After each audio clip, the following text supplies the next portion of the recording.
petit peu, ouais. Notamment après la défaite contre l'Alba, elle doit être encore Ouais, plus lourde. ouais, surtout la défaite de la Coupe, donc ça nous a un petit peu cassé. Ça a laissé des traces?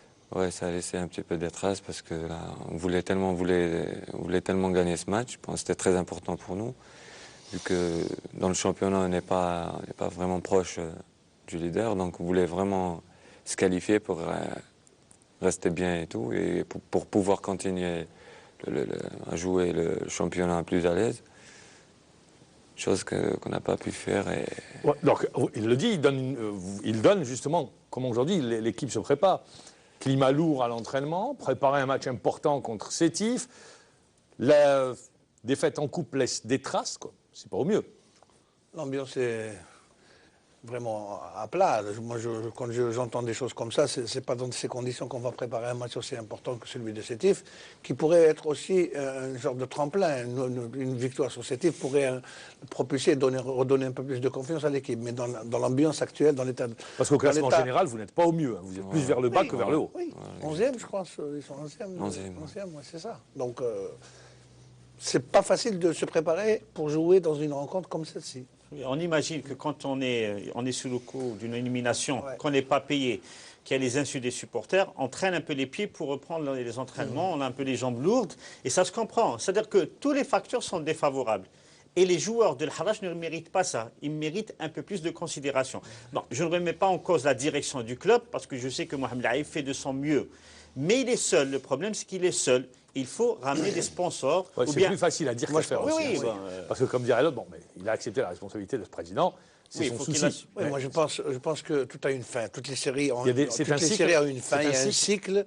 Il faudrait que si M. Laïb, avec tout le respect que je lui dois, parce que c'est un homme très respectable, qui est un très bon gestionnaire, ne peut plus assumer cette fonction, qu'il cède sa place à un jeune, peut-être un gars plus jeune, un gars qui a un peu plus de finances, quoi. Je crois qu'il y a Capable de trouver tout des a sources une de fin. financement. Non, je pense que tout a une fin. Si on cherche bien au niveau de la Harrach, je pense qu'il y a pas mal de gens, d'entrepreneurs harrachis qui peuvent prendre l'équipe. Je ne sais pas si c'est, dans l'impression des gens, c'est devenu un leg. Alors, mais je ne sais pas. Peut-être que c'est l'impression. De toute façon, on verra dans les tout prochains jours comment va se débloquer la situation du côté de l'US. Oui, Farid. Oui, je voulais juste ajouter que Je crois que Mohamed Laïb gagnerait à ouvrir le capital, Voilà, par exemple. un peu enrichir un peu la composante du conseil d'administration, mais il faut lui reconnaître un mérite. C'est l'un des rares, sinon le seul président de club qui ne s'immisce pas dans le côté technique. Oui, et là, bon, là c'est un mérite. c'est un autre débat. Mais voilà, c'est un autre débat. Ça ne cache pas le fait que, ça n'occulte pas le fait qu'il manque des finances à Al-Harrach, et un club comme Al-Harrach, je le répète, ne le mérite pas. Il mérite Pourquoi, beaucoup mieux. vous avez posé la véritable question, pourquoi Al-Harrach, à l'instar des autres clubs, n'ouvre pas leur capital au profit des supporters? Je ne vois pas un supporter harachi qui ne mettrait pas 1000 dinars dans une action, par exemple.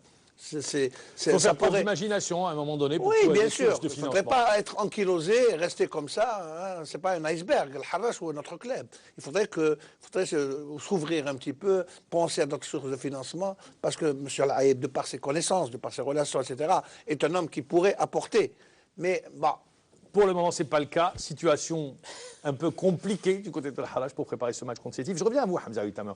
Concernant la qualité de jeu de l'Harrach, tout le monde s'accorde à dire que c'est l'un des meilleurs footballs de la Ligue 1, pratiqué au niveau de la Ligue 1.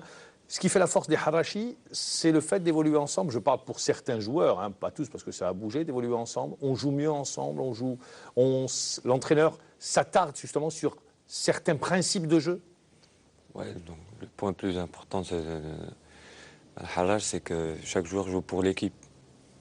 Personnellement, moi, quand je rentre sur le terrain, je joue pour l'équipe, pas pour moi. Donc, je ne vais pas faire mon truc, je vais pas faire comment dirais-je, mon truc à moi, ou là, je vais dribbler, ou là, donc on est un groupe collectif, donc on doit jouer pour l'équipe. Et ça fait, bon, je pense que c'est à la 5e année, là, Harrach, c'est parmi les meilleures équipes qui pratiquent du football. Et ce qui m'a attiré pour signer chez eux. Et sincèrement, je le dis maintenant et je l'ai dit dernièrement, donc à Al-Harrach, je prends du plaisir. Quand on joue à Al-Harrach, on prend vraiment du plaisir. On joue bien, on joue collectivement, on joue bien, simple. Donc je pense que tout le mérite revient à l'entraîneur. Qu'est-ce qui vous manque cette année par rapport à l'année dernière? Un buteur? Un buteur, voilà, un buteur, vraiment un buteur, et de la confiance aussi. Moi, je me souviens de vous avoir rencontré avant le match contre le Mouloudia d'Alger. Quand vous parlez de confiance, c'est là où je ne serais pas d'accord avec vous. Vous m'aviez dit avant le match, on va à Bollorine pour gagner. Et vous avez gagné. Ça veut dire que vous avez de la confiance. Oui. On était déterminés, on était préparés psychologiquement et physiquement pour gagner le match, parce que c'était un derby. Et après, quand on perd, voilà, Il vous contre il vous faut comme ça des grands noms pour pouvoir encore vous motiver, vous transcender. quand on joue un derby, on n'a pas besoin de motivation, là, d'une prime conséquente. Voilà, on a un truc pareil. Donc, quand on joue contre le Mouloudia, la GSK, on est motivé, donc on n'a pas besoin de motivation. Et contre quelle équipe il vous faut une motivation? Aller chercher la motivation. L'Alba, par exemple. Les petites équipes comme ça. Donc, le nom de l'équipe compte beaucoup. ben oui. Parce qu'on a toujours tendance à sous-estimer les petits clubs et tout, ce qui n'est pas bien dans le football. C'est une erreur. C'est une erreur. C'est dans la nature du footballeur algérien et de l'Algérien de manière générale, dans tous les domaines, pas dans le football exclusivement. C'est-à-dire qu'on a tendance à sous-estimer les supposés plus faibles que soi. Mais les matchs qu'il faut gagner, c'est les matchs contre les petites équipes. Pas parce que les grosses équipes, il y en a combien? 3, 4, 5. Mais le reste, c'est des équipes moyennes ou petites qu'il faut battre pour postuler à être dans le haut du tableau. Et là, il y a ce petit défaut du joueur algérien, c'est qu'il sous-estime des supposés faibles. Et ça peut être fatal. Exactement. Prendre du plaisir quand je joue. Oui. C'est rare. C'est important ça, hein, parce que ça libère le joueur.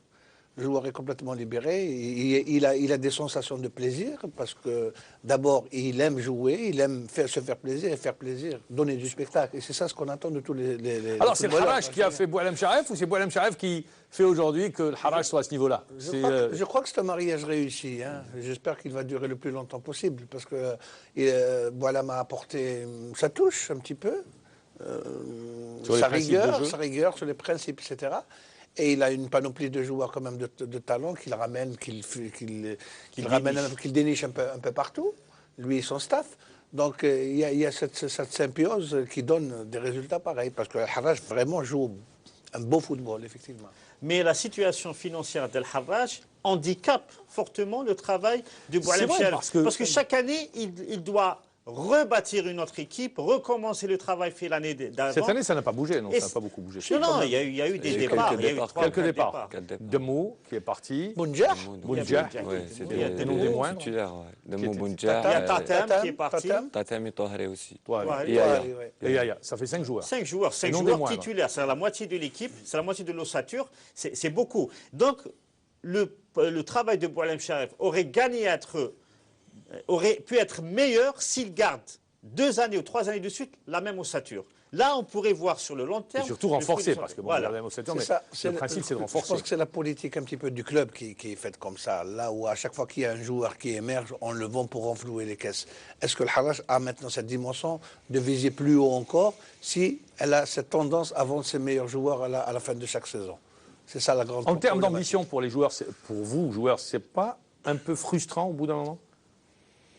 C'est vrai, donc, à chaque fois. Donc, cette année, on voulait vraiment jouer la Champions League. Et là, aller le plus loin. Aller le plus loin. Et là, on vient d'être éliminé en coupe. Donc, et là, dans le championnat, on n'est pas très bien placé. Mais la Champions League est encore loin. C'est au mois de mars. Mois de mars. Au mois de mars, vous avez encore du temps.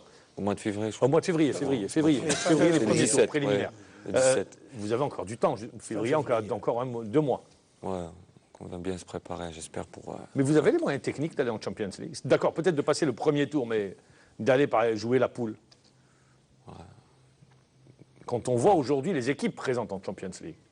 Après, on aura le temps de faire un petit forcing, quoi. Renforcer l'équipe. On aura peut-être le temps de ramener quelques joueurs qui peuvent... Voilà. Oui, non, mais parce que d'ici février, il y a le mercato, déjà il y a eu une trève. Donc ça va permettre au staff de travailler. C'est pas possible, les joueurs ne sont pas payés. Je me demande où ils vont aller recruter. Oui, ça, c'est pas possible. C'est inimaginable. Mais c'est la vérité, c'est une vérité, elle est amère, mais elle est valable dans tous les clubs. Il y a des joueurs qui ne sont pas payés, mais les clubs recrutent toujours. Ça m'étonne que l'AEB aille recruter, il ne peut pas. Il n'a pas recruté durant l'intersaison. Il ne va pas recruter au mercato. Sauf si la Ligue interdit aux joueurs, aux clubs de recruter parce qu'ils n'ont pas payé les joueurs. Elle l'a fait pour d'autres clubs. Voilà, elle l'a fait pour d'autres clubs. C'est-à-dire, sauf interdiction administrative, les clubs vont recruter, ne serait-ce que pour faire taire la colère des joueurs. On sait, on connaît le système, comment ça marche. Aujourd'hui, parce qu'il faut être cohérent, aujourd'hui, du côté de Harrach, on le voit, il y a des difficultés sur le plan financier. Il vient d'en parler. Donc, ils ne peuvent pas recruter. Ils vont aller jouer en Champions League. Quand on arrive en Champions League, au premier tour, peut-être, ils peuvent passer, mais le deuxième tour, là, c'est de grosses plus écuries au compliqué, deuxième tour. C'est pour ça que je pose la question. En plus, le Harash risque de ne pas jouer sur son stade. Parce que.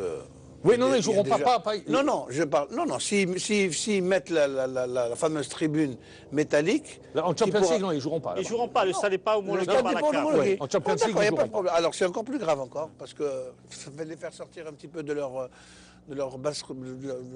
petite coupe, le